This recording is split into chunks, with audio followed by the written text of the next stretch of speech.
Is buying Bitcoin allowed in the big divine religions? Is it halal, haram, kosher, or what? It's the kind of question that feels like a treasure hunt, right? You've got this shiny, mysterious digital gold called Bitcoin on one side, and then all these ancient, sacred teachings on the other. How do they even fit together? Well, I'm here to take you on an epic ride through this cosmic clash of tech and faith. We're going to explore what Islam, Christianity, Judaism, Hinduism, and Buddhism have to say about buying Bitcoin.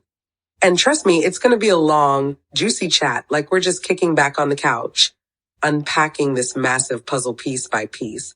So, Bitcoin, what's the deal? It's this digital currency that popped up in 2009, dreamed up by some shadowy genius named Satoshi Nakamoto. It runs on this thing called blockchain, a super smart ledger that keeps track of every transaction without needing a bank or a government to babysit it. No middleman, no paper cash, just pure, decentralized magic. You can buy stuff with it, trade it, or just sit on it like a dragon hoarding gold. But here's the kicker, it's crazy volatile. One day it's worth a fortune, the next it's crashing like a roller coaster. And that wild ride, that's what makes people wonder, does this fit with what God wants for us? Now, we're not just going to skim the surface here. Oh no, we're going deep, super scientific, super detailed, but still chill and easy to follow, like I'm telling you a story over a campfire. For each religion, we'll dig into their core money rules, what their holy books say about stuff like this, and how their scholars or leaders are wrestling with Bitcoin today. We'll look at the big principles like, is it gambling? Is it fair? Does it hurt people? And sprinkle in some fun side notes to keep things spicy. By the end, you'll have the full scoop, plus a little extra dazzle to chew on. Ready? Let's roll. All right, let's kick things off with Islam, because this one's got some serious heat behind it. With about 1.9 billion Muslims worldwide, nearly a quarter of the planet, this question could shake up the crypto world big time. In Islam, money stuff falls under Sharia law, which is like the ultimate rulebook based on the Quran and the sayings of Prophet Muhammad. It's all about keeping things ethical, fair, and God approved. So, does Bitcoin pass the vibe check? First off, Sharia's got some hardcore rules about money.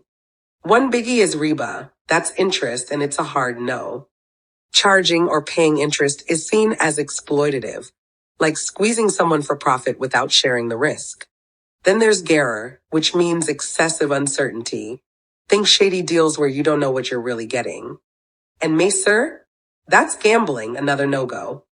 Money's supposed to be real, tied to something valuable like gold or goods, and it should flow in ways that don't screw anyone over. Now enter Bitcoin. It's not backed by gold or a government, it's just code floating out there in the digital ether. You can use it to buy halal stuff like a new phone or a coffee, but tons of folks trade it hoping to strike it rich. That's where the drama starts. Some scholars are like, hold up, this feels like gambling, too much risk, too much hype. Others are like, nah, it's just a tool, depends on how you use it.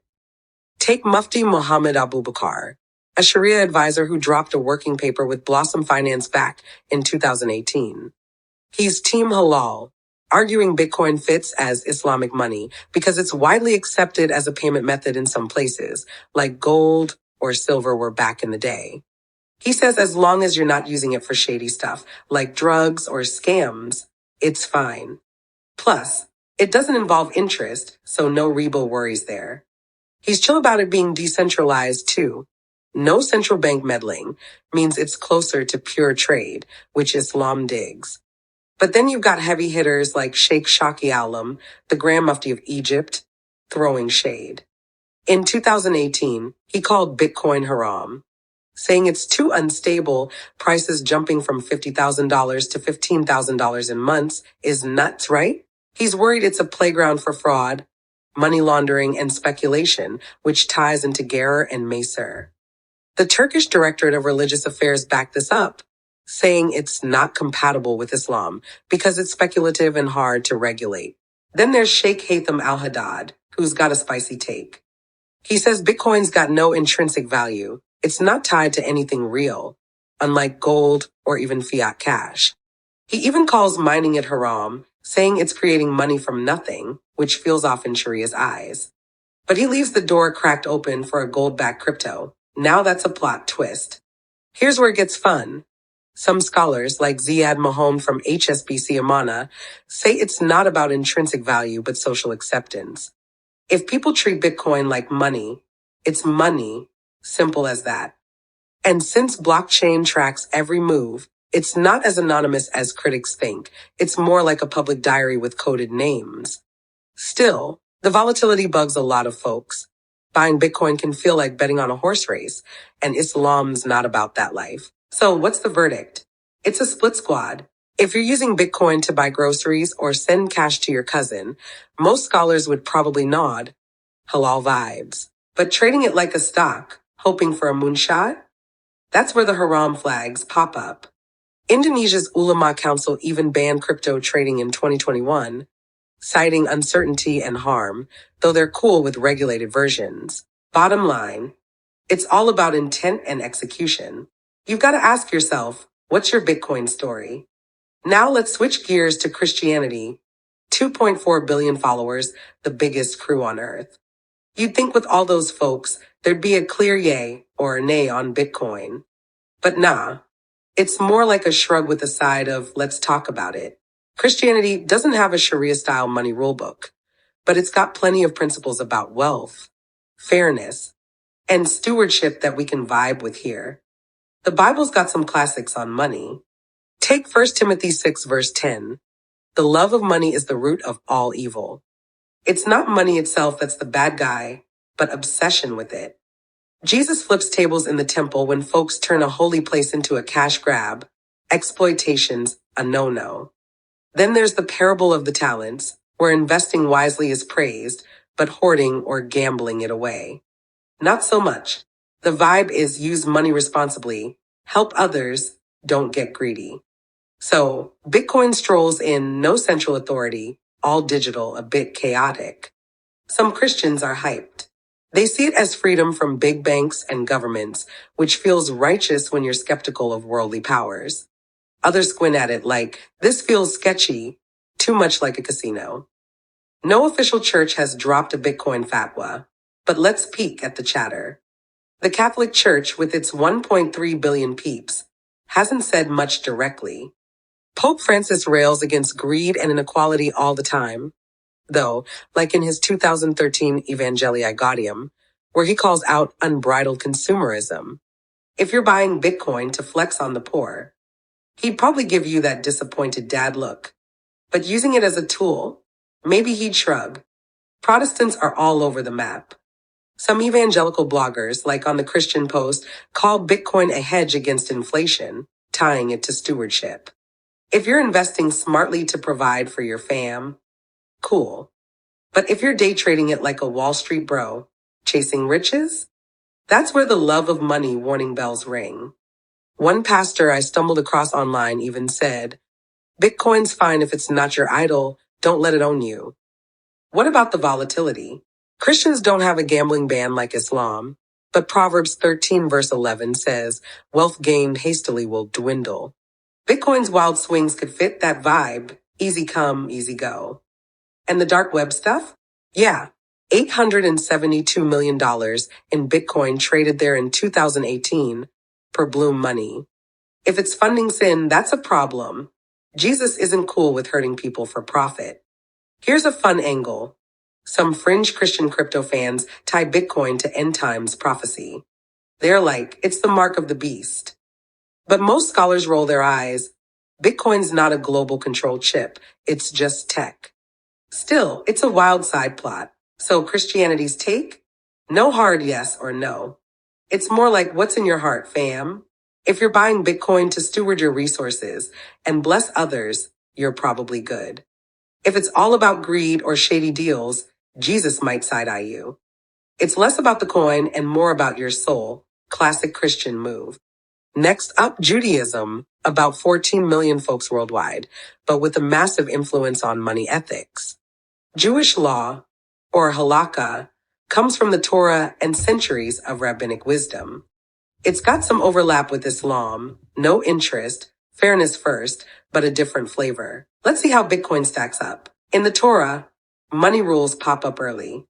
Exodus 22 verse 25 says don't charge interest to the poor. Neshek is forbidden between Jews. Deuteronomy 24 verse 17 pushes justice in trade, no cheating allowed. And the Talmud digs into details. Money should be tangible. Trade should be legit. Speculations dicey. Gold and silver coins were the OG cash, real stuff you could hold. Bitcoin's a curveball here. It's not physical, which raises eyebrows. Rabbi Daniel Feldman, writing for Yeshiva University, notes that Jewish law traditionally sees currency as something with intrinsic value or government backing. Bitcoin's neither. It's just math and trust. Some rabbis say if it's accepted, it's money, pointing to places like Amazon taking it. Others are like, nah, it's too flaky, feels like gambling. The gambling bit's key. The Talmud frowns on dice players. Speculation without purpose isn't kosher. Bitcoin's price swings $69,000 in 2021, then crashing, smell like that to some. Rabbi Herschel Schachter, a big name at Yeshiva, hasn't ruled directly, but he's wary of risky bets. Trading Bitcoin might cross that line. On the flip side, Rabbi Joshua Novik argues in a Torah Musings piece that Bitcoin's halal, kosher if used practically. It's not usury, and blockchain's transparency aligns with Jewish honesty vibes. If you're paying for matzah with it, cool. But hoarding it for a jackpot? That's where it gets murky. Fun fact, Israel's a crypto hub, tons of blockchain startups. The Bank of Israel sniffed around digital shekels, but no rabbinic councils stamped Bitcoin yet. Some ultra-Orthodox folks steer clear, too modern, too wild. Reform Jews? They're more like live and let live. So Judaism's take? It's a maybe. If Bitcoin's a tool for fair trade, it might slide as kosher. If it's a slot machine, probably not. Intent matters sound familiar? Now Hinduism, over 1 billion followers, mostly in India. It's less about rules and more about dharma, living right, balancing duty, ethics, and cosmic harmony. Money's cool if it supports life, but greed? That's a karma killer. Let's see how Bitcoin vibes with the Vedas. Hindu texts like the Rig Veda don't talk cash directly, but the Arthashastra does. It's all about wealth with purpose, trade's good, cheating's bad. Gambling's a red flag. Mahabharata has Yudhishthira losing everything in a dice game, a cautionary tale. And Dana is huge. Wealth should flow to help others. Bitcoin's tricky here. It's not physical like the gold coins of old India, but it's useful. India's crypto scene is booming despite government flip-flops. Some Hindu thinkers, like on Swarajya blogs, see it as a rebellion against centralized power, which fits anti-oppression vibes in Dharma. No interest involved, check. But the speculation? Oof. Day trading Bitcoin feels like that dice game. Too much ad harma. No big Hindu gurus ruled on it, but Swami Vivekananda's serve man, serve God echoes. If Bitcoin funds charity or fair business, it's dharmic. If it's just greed, it's piling up bad karma. Volatility's a buzzkill too. Stability's prized in Hindu economics. Fun twist. Some tie Bitcoin to Kali Yuga, the chaotic dark age we're supposedly in. It's techie and disruptive, fitting the vibe. But that's more poetry than policy. Overall, Hinduism's chill if Bitcoin aligns with Dharma. Otherwise, watch your karma, bro. Last stop, Buddhism, 500 million folks, all about the middle way, avoiding extremes. Money's not evil, but attachment is. The Buddha's noble eightfold path, right livelihood, right intention, guides us here. Let's unpack Bitcoin's karma. In the Dhammapada, craving wealth leads to suffering. Monks ditch cash, but lay people use it, just don't get obsessed. The Sigalovada Sutta says manage wealth wisely. Earn ethically, spend thoughtfully, save some. Gambling's out, too much clinging to outcomes. Bitcoin's a mixed bag. It's not inherently bad. Using it for good, like donating to a temple, fits right livelihood. But trading it like a slot machine?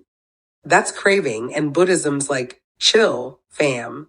The decentralized vibes dope, no greedy banks, but the dark web stuff clashes with non-harming. No Dalai Lama hot take yet, but Buddhist economist Claire Brown writes about mindful economics. She'd probably say Bitcoin's fine if it's ethical and doesn't feel suffering. Volatility is a snag.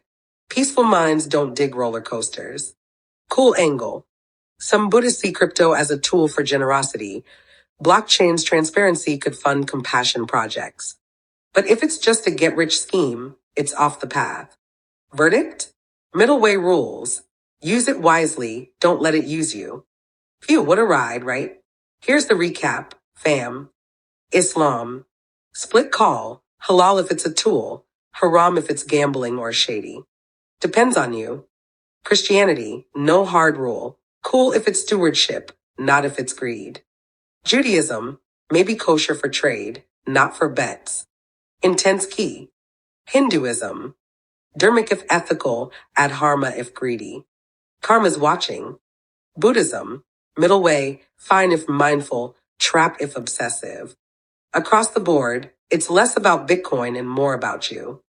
These faiths don't have a crypto chapter in their books. They're riffing off timeless vibes like fairness, purpose, and not screwing people over.